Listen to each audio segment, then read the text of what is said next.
Good morning on the West Coast and good afternoon on the East Coast. Today is Wednesday, April 13th, and it's a beautiful day to have a webinar. I'm John Yarrington, CEO of the Performance-Driven Marketing Institute, a 501c6 not-for-profit trade association dedicated to promoting, protecting, and advancing the direct-to-consumer and direct response advertising industries.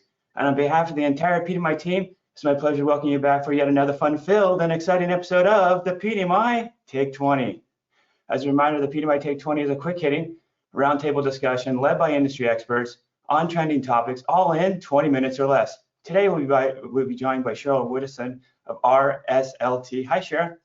Hi. And Meghan Glenn from Flowcode. Hi, Meghan. Yay. And we'll be talking about frictions and audience measurement. However, before we get started, please allow me to do a little bit of housekeeping. If you'd like to ask a question, and we encourage you to do so, please use the questions tab located in the control panel on the right-hand side of your monitor. Please know you're welcome to ask questions throughout today's conversation, but we do ask that you wait for the replies to come at the end of today's discussion. Alrighty, folks, with that said, it's my pleasure to introduce today's moderator. This calm, cool, and collected cat once had an awkward moment just to see how it feels. He's the fearless Chris Foster. Chris is Vice President of New Business Modern Postcard, a direct marketing agency located in Carlsbad, California. In addition to his day job, Chris teaches brand strategies at UCSD extension courses, and he's the chairperson of PDMI's Brand Response Council. As always, Chris, it's a pleasure to have you here with us today. Thank you, my friend, and take it away. Thank you, John. Really appreciate the introduction, and welcome, ladies. We're so excited to have your expert voices on this topic. It's one that's been coming up, especially the last 6+ months. I think most people know about the essay written by NBCUniversal. So Nielsen actually took a lot of flack in 2021 as to their measurement of audience in our new world of fragmented media. And as folks in the industry know, they recently purchased for $16 billion, almost double above that initial price. Does this mean that they're poised to evolve? Is any single business or is a multitude of businesses going to come in to take their place for audience measurement?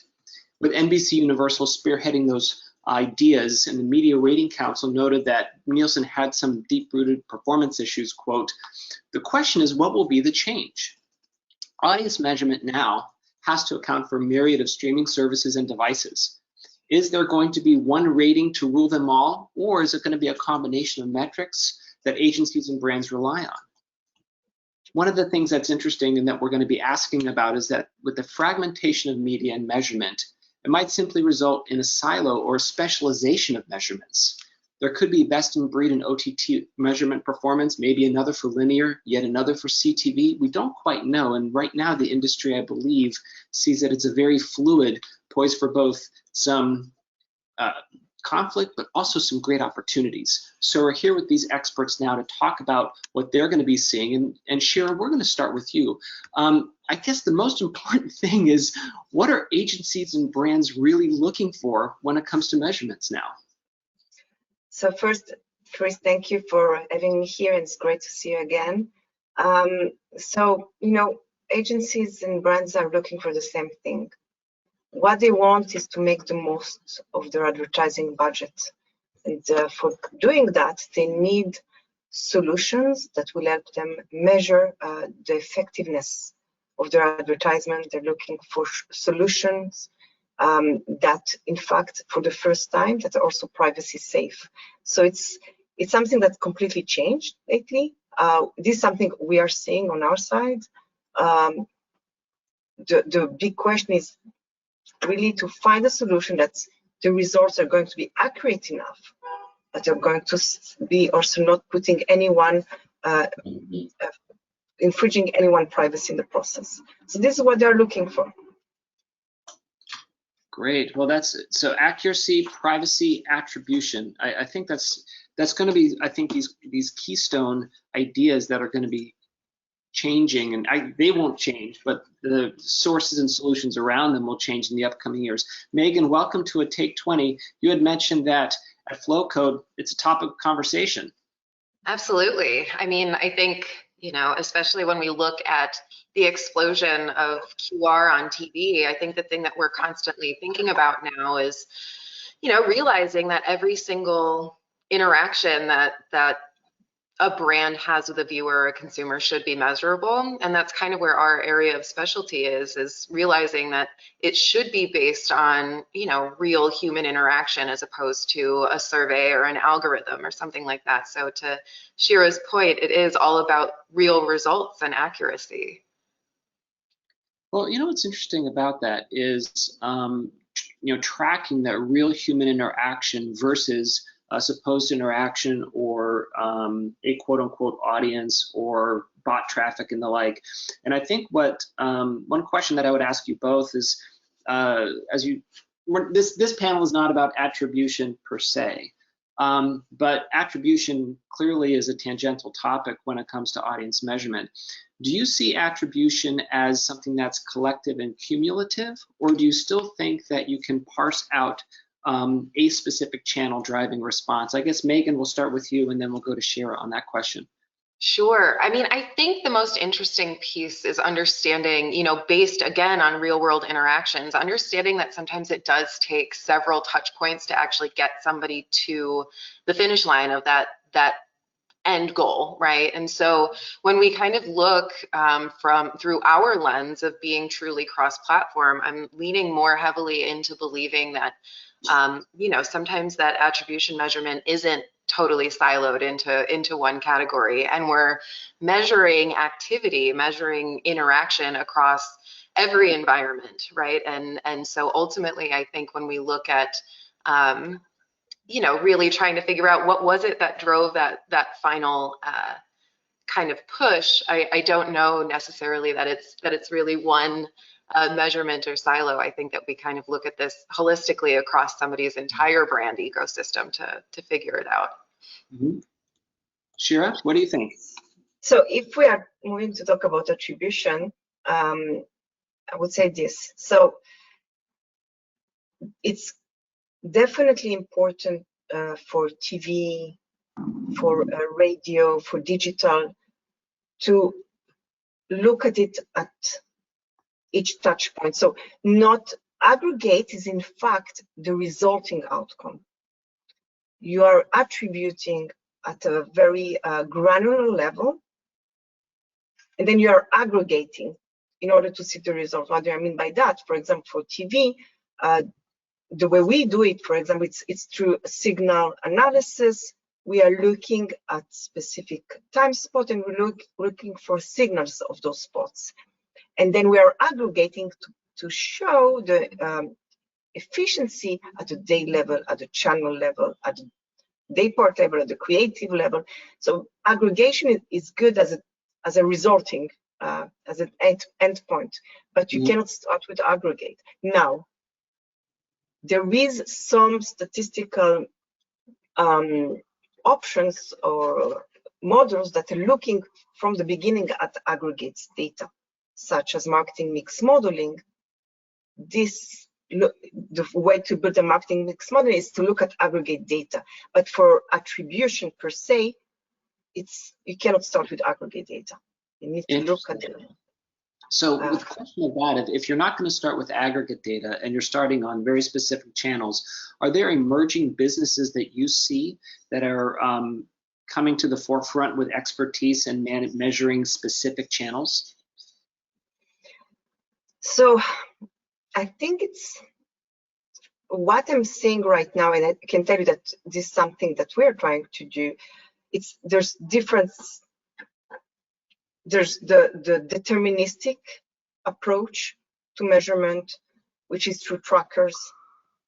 So putting trackers, for example, what we talked, I think, in the last Take 20 on TV, right? And measuring in a way that's, in fact, uninformed consent. So people are really not giving their consent to being tracked. And this is, in fact, what's going mainly in the industry right now. Mm-hmm. I believe that a probabilistic approach is a better approach because it still provides insights that can be acted upon, and it's privacy safe. So yeah, but that's interesting. Okay, I want to get back to that probabilistic versus deterministic approach. But Meghan, I'll ask you what I asked Shira. Are there different emerging businesses that you see coming to the fore that are kind of leading the charge in specific attribution and measurement? Yeah, not to hit ourselves too hard or promote ourselves too hard here, but I think one of the things that you are seeing, and especially speaking to the point of, opted-in measurement, right? There are so few solutions that really do kind of look,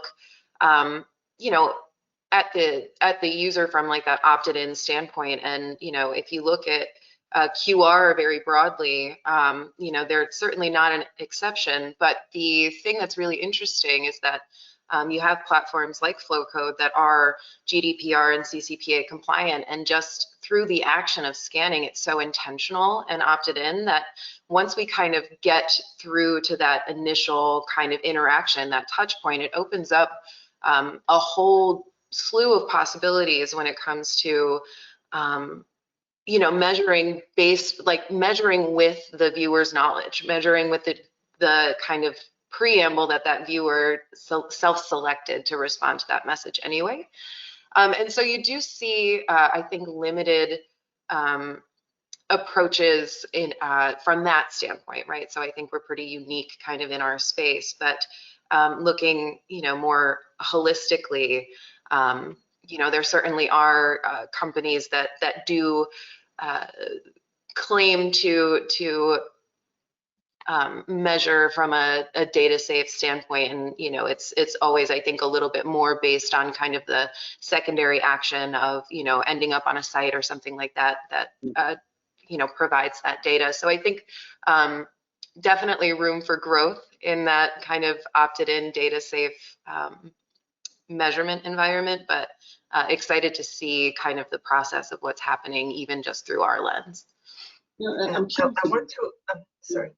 want to add to something that Meghan just said. There's a lot of measurement platforms today that claim to be leveraging first-party data only. Now, first, people need to understand what's first-party data. First-party data, it's the data that the brands own, right? Let's say I am a specific brand's customer, or your customer comes to my website and buys. This data is passing through my website, so it's first-party data. Now, I'm coming back to the TV because I think it's a great example. A lot of TV measurement companies claim to leverage first-party data, but this is not first-party data. They are leveraging, again, data that's not coming from consent. So it's very important to, when looking for a measurement provider, to really ask, what do you mean by first-party data when you're claiming it? That's an excellent, that's great advice. One thing I do want to touch back on is, Shira, you had mentioned deterministic or probabilistic approach. I'm probably butchering the word. You've got a bigger brain than I do. It comes off much easier for you.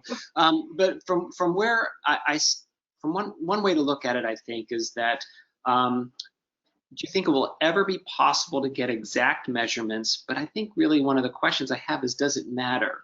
Does it matter to get exact measurements, or is the story of response based on various channels and like the receiving multiple touch points and then acting on convenience, is that just going to be a given in the industry? I think it's a great question. I think it's going to be very difficult to have a solution, and pretty impossible to have a solution that analyze it all and still be privacy safe. Right. You cannot have that now. But marketers and media buyers need to decide what's the aim. Is the aim is to really get to this sensitive data? I don't think so, because when I talk with leaders, their aim is not that. Their aim is, they're always telling me the same thing. Our aim is to understand what's working, what's not working, and analyze the impact, of other marketing channel, from out of home, TV, radio, Postcard, and then to understand those marketing channel impact on sales online, call center, in stores. And again, there's a way to do that without getting those personal information. Such, again, I'm talking about marketing mix modeling because there's a resurgence of that suddenly because of the third-party cookies are disappearing, and this is one of the safest way to do it. So if the aim is not collecting this personal information, there's not really need to go there.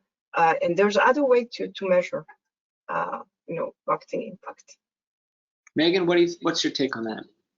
Yeah, I think it would be hard for any one solution to achieve scale to be exact. I don't think that we're ever going to be able to measure every single eyeball on every single message. I do think that there is something very key to kind of the implication of success, right? And so when we look at, does it work, does it not work? We are, so conditioned to look at, surveys, and we're so conditioned to kind of look at algorithms and trust the numbers of delivery. But now I think the evolution is everybody is understanding that it needs to be more accurate than that. And so while I don't think that anybody is especially looking for, massive, like I need to measure every single eyeball and understand every conversion, it definitely is, how do we do enough of that to drive scale when it comes to, increasing interactivity based on performance. It's all about making educated decisions as opposed to, pinpoint.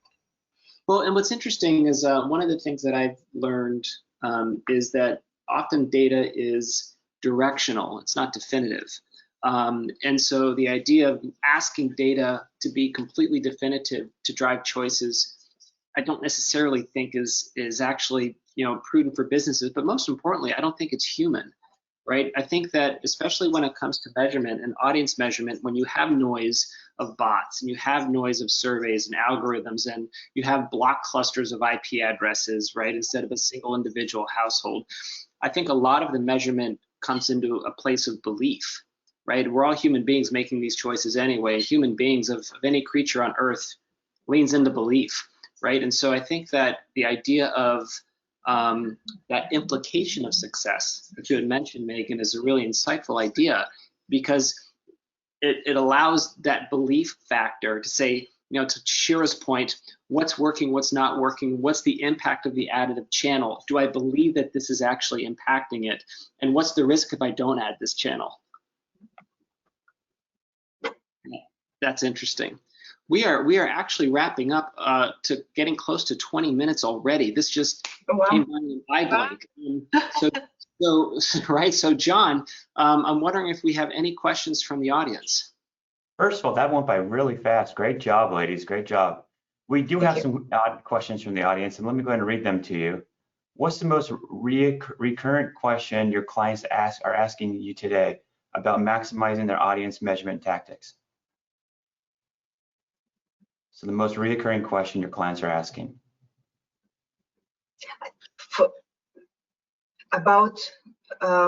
Sorry, can you repeat that question? What is the most recurrent question your clients are asking you about maximizing their audience measurement tactics today? So is there one thing that they ask you frequently? Like, how do I make this better? How do I measure this more often, more efficiently? So for us, from an attribution perspective, something that we have been asked a lot is about creative fatigue, because this is something that we are kind of our expertise. When a creative will run its course, because creative are so expensive to create, especially for television, and they want to increase the life of their creative. They don't want to have it like run 2 weeks and that's it. So it's something they really want to know ahead of time. So this is one of the recurring questions that we are being asked a lot. That's awesome. How long should I run my creative? What a great question. Oh my goodness. Megan, what about you? I was actually going to say I would second that. I think there's this really interesting shift happening right now where instead of kind of, brands have traditionally been feeding messaging based on supposition, right? So we're kind of targeting people based on user data and making our best guess about, this is in the advertising space, making our best guess about like what message is actually going to be responded to or be most impactful. I think the switch is kind of flipping where the ball is more in the consumer's court now. We look at that, again, that opted-in action. And it's really, really interesting to be having these creative conversations about what is the right message, and being able to work with publishers or with brands and say, there's accountability here. It's about the quality of your message and the value exchange, and kind of working on identifying a brand's strongest value prop and strongest content based on real world interaction, and seeing the flip there is just so interesting. And I think that's probably the biggest series of questions that we get is, how do I improve my creative to increase that interactivity? It's a really interesting kind of dynamic. Great answers. Yeah, really good feedback. Here's another one for you guys. In today's media world, it seems like networks, MVPDs, agencies, and brands all need to be singing from the same sheet of music when it comes to digital TV and CTV. Do you believe a singular standardized methodology for measuring all screens can actually be established? I'd love to take that one.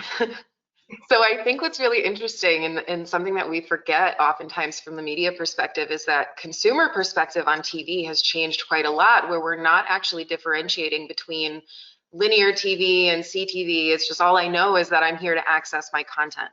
And so when we look at like one single source of measurement, specifically relating to that large format video, I do think that it's possible.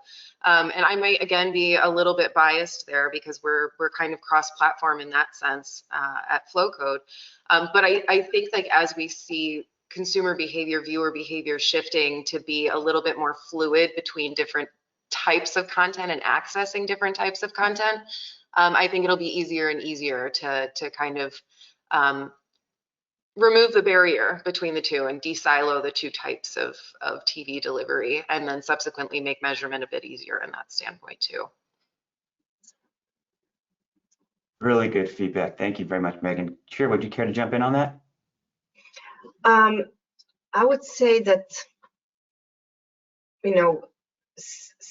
similar, I'm a bit biased as well. We are measuring the impact across TV, if it's, for example, Hulu, and if it's Sling or if it's linear. We're measuring the impact of advertising across all of them. But there are many, systems out there. So to claim that to measure everything is possible, I don't want to claim that. But what can I say? Chris, you made me about wave your margin quant, right? And what would be a solution that would be great? I think moving to a modern impression solution that does not rely on legacy sampling, that's inexpensive, that's not prone to error, and that doesn't rely on tracker would be a great solution. So this is kind of my take on that. It's this would be the best. I love that little question. Love it. My favorite question. So this one's kind of dedicated or targeted towards Shira, but Megan, please feel free to jump in as well. It says, companies like NBCU are championing deterministic attribution on smart TVs, with it becoming close to an industry standard. Should marketers, agencies, and outlets be more careful before diving in? I don't want nobody run towards me with emails after what I'm going to say, but overall, my take, and I'm not going to talk about NBC, I'm going to talk about measuring the impact of your advertisement with data that's coming from smart TV. I don't think it's the right approach because viewers didn't really give their consent to give this data. So I don't think it's right to leverage this data, but it's depend of the brands. It's depends of the marketers. I think I see a lot of shift. I know that a lot are coming to us lately because they want to do it in a safer manner, and it's possible. You know, I started RSLT because I truly believe in privacy. It's not, for me, a marketing stance, just to say it.